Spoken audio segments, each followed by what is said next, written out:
नमस्कार दर्शकों, आप देख रहे हैं अभी न्यूज और हम लोग मौजूद हैं आज मथुरा के भगवान श्री कृष्ण के जन्म स्थान पर, जहां पर के हम आपको बता दें कि कुछ समय के बाद में लगातार ये जो सर्वे के आदेश आए हैं, तब से मथुरा में जन्म स्थान एक बार फिर से चर्चा का विषय बना हुआ है और लोगों को उत्सुकता है कि आखिर अब सर्वे के आदेश होने के बाद में क्या कुछ निर्णय आने वाला है। हालांकि कुछ समय के लिए इस पर रोक लगा दी गई है, लेकिन इस रोक के बावजूद भी कितने उत्साहित हैं मंदिर के जो सचिव हैं कपिल शर्मा जी, इनसे बात करेंगे। आखिर क्या कहना है आपका इस सर्वे की रोक के बाद में, क्या कहेंगे आप?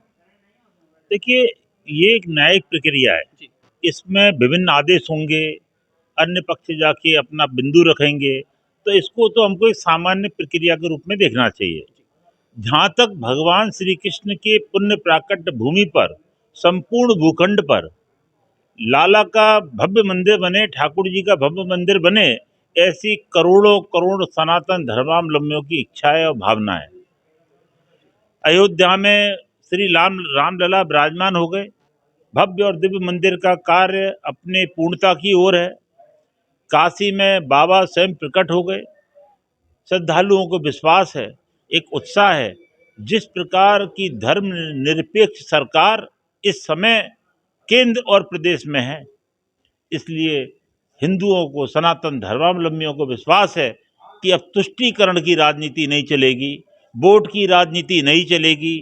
जो भी फैसला होगा सरकार के द्वारा, वो निश्चित रूप से तथ्यों पर आधारित होगा।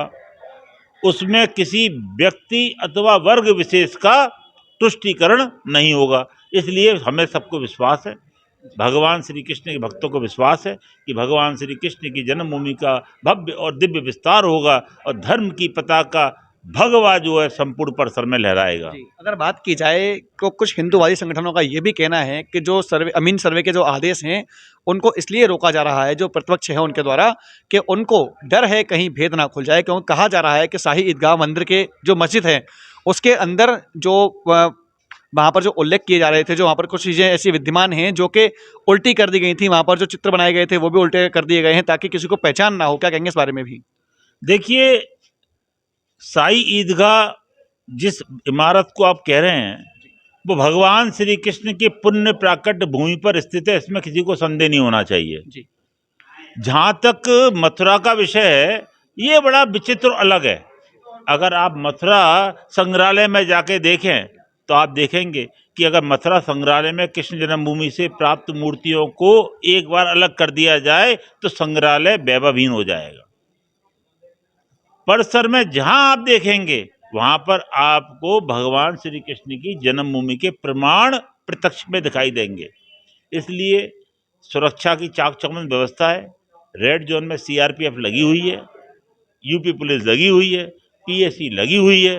निर्माण कार्य और प्रवर्तन का कार्य किसी के द्वारा किया जाना संभव नहीं है बिना पुलिस और प्रशासन की जानकारी के, ये संभव नहीं है। जहाँ तक अमीन के सर्वे की बात है, अमीन का सर्वे अपने आप में पूर्ण नहीं है।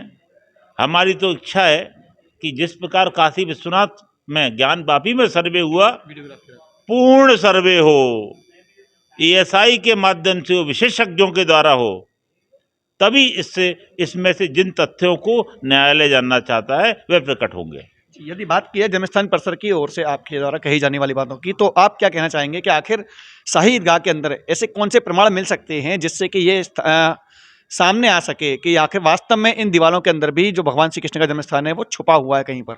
औरंगजेब के फरमान हो, इतिहासकारों के द्वारा लिखित साहित्य इतिहास हो, खुदाई में अब तक प्राप्त अवशेष और शिलाखंड हो, म्यूजियम में जो लगी हैं जन्म स्थान से प्राप्त लगभग 700 मूर्तियां, श्री कृष्ण जन्मस्थान जन्मभूमि ट्रस्ट के स्वामित्व में रखे हुए लगभग 300 से अधिक खंडित पाषाण खंड और प्रतिमाएं जो म्यूजियम, जो संग्रहालय के द्वारा संस्थान की कस्टडी में दी गए हैं, उन सबको देख लिया जाए, समझ लिया जाए, यहाँ प्रमाणों का कोई कमी नहीं है। और दूसरा, इस संपूर्ण भूखंड का स्वामित्व श्री कृष्ण जन्मभूमि ट्रस्ट के पास है, तो यहाँ पर स्वामित्व हमारा है।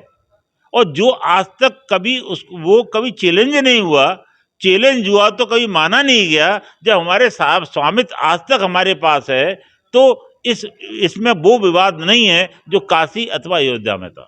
जी। कितने उत्साहित हैं अब जल्द ही फैसला आने को लेकर? देखिए, मैंने आपसे कहा, केंद्र और राज्य में धर्मनिरपेक्ष सरकार है, मुस्लिम तुष्टीकरण की राजनीति नहीं हो रही है।